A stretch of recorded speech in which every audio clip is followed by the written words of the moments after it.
सोचिए, जब वही इंसान जिसे आपने सबसे ज्यादा भरोसा दिया हो आपकी सांसें ही छीन ले। 11 अप्रैल 2021 की वो रात जमशेदपुर के तीस्ता रोड पर एक घर धीरे धीरे मौत के अंधेरे में डूब रहा था। दीपक कुमार, एक साधारण सा इंसान दिखने वाला आदमी, उस रात इंसान नहीं था। वो एक चलता फिरता ज्वालामुखी था जो अंदर ही अंदर सुलग रहा था और फिर एक ही रात में सब कुछ राख कर गया। गुस्से की एक चिंगारी ने पहले एक पत्नी को मौत दी, फिर दो मासूम बच्चियां और उसके बाद एक निर्दोष ट्यूशन टीचर जो उस वक्त पर पहुंच गई थी। लेकिन दीपक के भीतर अब कोई इंसान नहीं बचा था और उसकी प्यास थी खून की। हथौड़े की चोटें, बच्चों की चीखें और दीवारों पर उड़ता खून। उस रात जो हुआ वो सिर्फ हत्या नहीं थी, वो था इंसानियत का कत्ल। 11 अप्रैल 2021 की रात जमशेदपुर के कदमा में तीस्ता रोड की गलियां सन्नाटे में डूबी थी।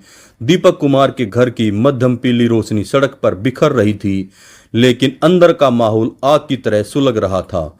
दीपक की आंखें लाल थी, जैसे उनमें कोई जलता हुआ कोयला हो। उसके हाथ कांप रहे थे और सिर में एक तेज दर्द चक्कर काट रहा था। सब ने मुझे ठगा है, वह चीखा। उसकी आवाज घर की दीवारों से टकराकर गूंज रही थी। उसका बिजनेस पार्टनर रोशन, जिसे वह भाई की तरह मानता था, उसे लाखों रुपए का चूना लगा गया था। कर्ज का बोझ, परिवार के ताने और समाज की नजरों में बार बार छोटा होना, सब कुछ उसके मन में जहर बनकर उबल रहा था। उसके सामने उसकी पत्नी वीना खड़ी थी, डर से सहमी हुई। दीपक, शांत हो जाओ, बच्चों के सामने ये बात मत करो, उसने कांपती हुई आवाज में कहा। लेकिन दीपक सुनने के मूड में नहीं था। उसने मेज पर रखा हथौड़ा उठाया और उसकी आंखों में एक ठंडी क्रूर चमक थी। तुम मुझे कमजोर समझते हो ना, उसने दांत पीसते हुए कहा। उस रात तीस्ता रोड का वह घर एक कसाई खाने में बदल गया।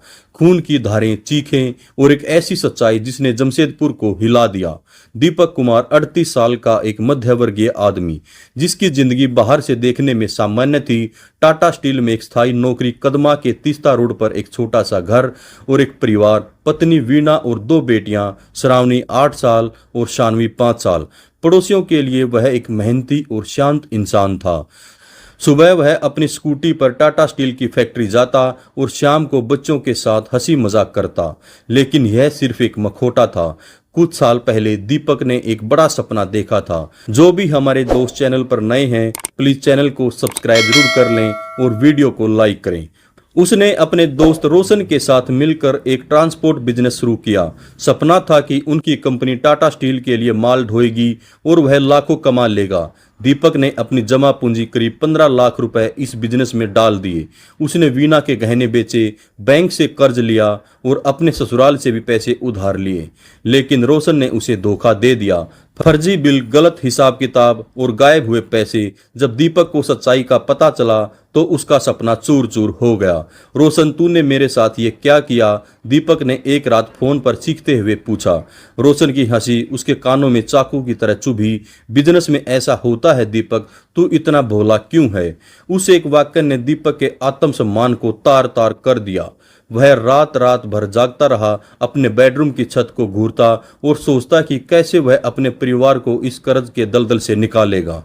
वीणा ने कई बार उसे समझाया, दीपक नौकरी तो है, धीरे धीरे कर्ज चुका देंगे। लेकिन दीपक को उसकी बातें ताने लगती थी। उसे लगता था वीणा भी उसे नाकाम समझती है। उसकी बेटियां श्रावणी और सानवी अभी मासूम थी। वे अपने पापा को सुपर हीरो मानती थी। लेकिन दीपक के मन में अब सिर्फ गुस्सा और बदले की आग थी। 11 अप्रैल 2021 रविवार की सुबह तीस्ता रोड पर सूरज की किरणें पेड़ों की छांव में छनकर सड़क पर बिखर रही थी। बच्चे साइकिल चला रहे थे और पड़ोसियों की चाय की चुस्कियां हवा में गूंज रही थी। दीपक की scooty Shastri Nagar road number 1 की ओर बढ़ रही थी। वह अपने ससुराल पहुंचा। ससुर पारसनाथ साहू ने उसे देखकर मुस्कुराते हुए स्वागत किया।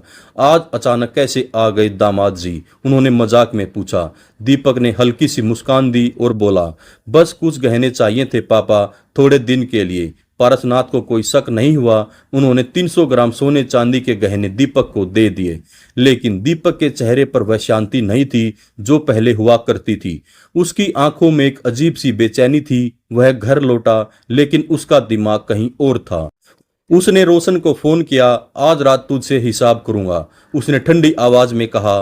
रोशन ने इसे हल्के में लिया, लेकिन दीपक ने मन ही मन फैसला कर लिया था। वह रोशन को सबक सिखाना चाहता था, लेकिन उसका गुस्सा सिर्फ रोशन तक सीमित नहीं रहा। शाम होते होते दीपक और वीना के बीच बहस शुरू हो गई। वीना ने उससे पूछा, तुम आज सुबह ससुराल क्यों गई? फिर कोई कर्ज लेने की बात तो नहीं कर रहे? दीपक का चेहरा लाल हो गया। तुम्हें क्या लगता है मैं कुछ नहीं कर सकता? तुम सब मुझे बेकार समझते हो, उसने चीख कर कहा। वीना ने उसे शांत करने की कोशिश की, लेकिन दीपक का गुस्सा अब एक ज्वालामुखी बन चुका था। रात करीब 9 बजे तीस्ता रोड की गलियां खामोश थी। दीपक के घर की रोशनी मध्यम थी। श्रावणी और शानवी अपने बेडरूम में सो रही थी। उनके छोटे छोटे खिलौने बिस्तर के पास बिखरे पड़े थे। वीना रसोई में बर्तन साफ कर रही थी। उसका चेहरा थका हुआ था। दीपक लिविंग रूम में बैठा था, उसका सिर दोनों हाथों में दबा हुआ था। अचानक वह उठा और टूल बॉक्स की ओर गया। उसने एक हथौड़ा निकाला। उसकी सांसें तेज थी और चेहरा पसीने से तर था। वह रसोई की ओर बढ़ा। वीना ने उसे देखा और चौंक गई। दीपक, ये क्या है? ये हथौड़ा क्यों? उसकी आवाज में डर था, लेकिन दीपक ने कोई जवाब नहीं दिया। उसने हथौड़ा उठाया और वीना के सिर पर पूरी ताकत से वार किया। वीना की चीख हवा में गुम हो गई। वह फर्श पर गिर पड़ी। खून की धार बहने लगी। दीपक का गुस्सा अब अनियंत्रित हो गया था।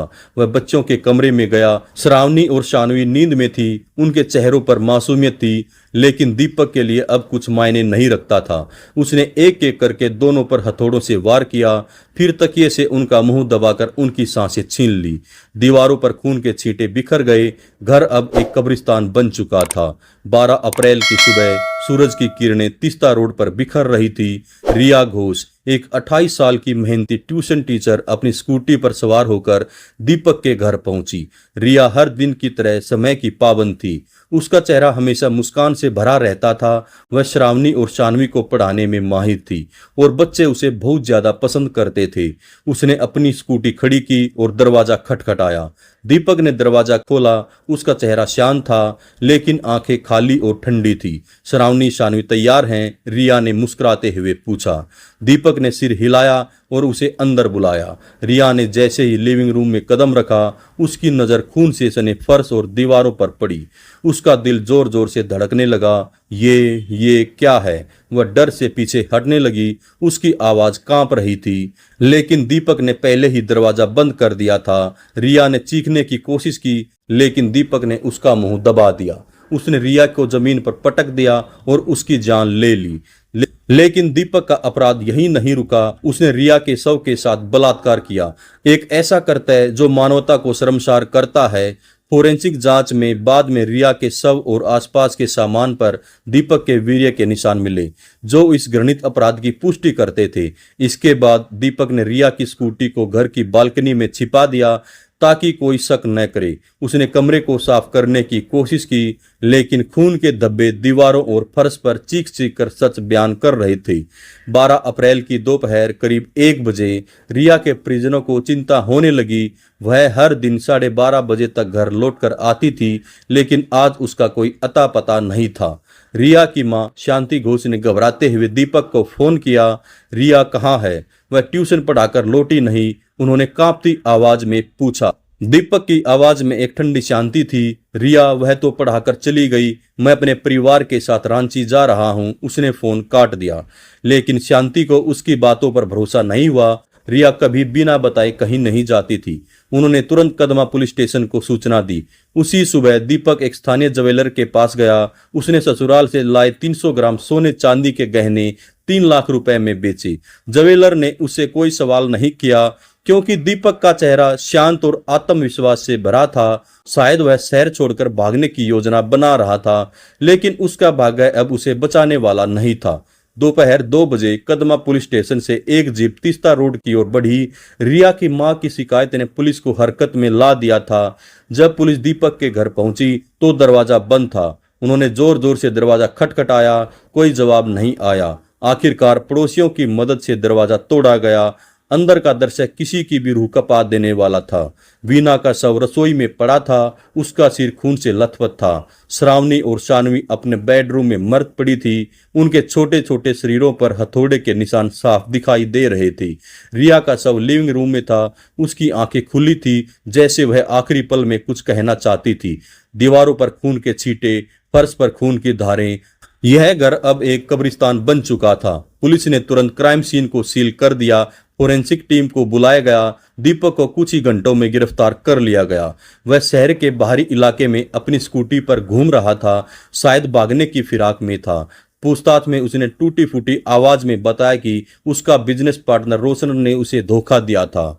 उसने पहले रोशन को मारने की योजना बनाई थी, लेकिन जब वह बच निकला तो दीपक ने सारा गुस्सा अपने परिवार पर उतार दिया।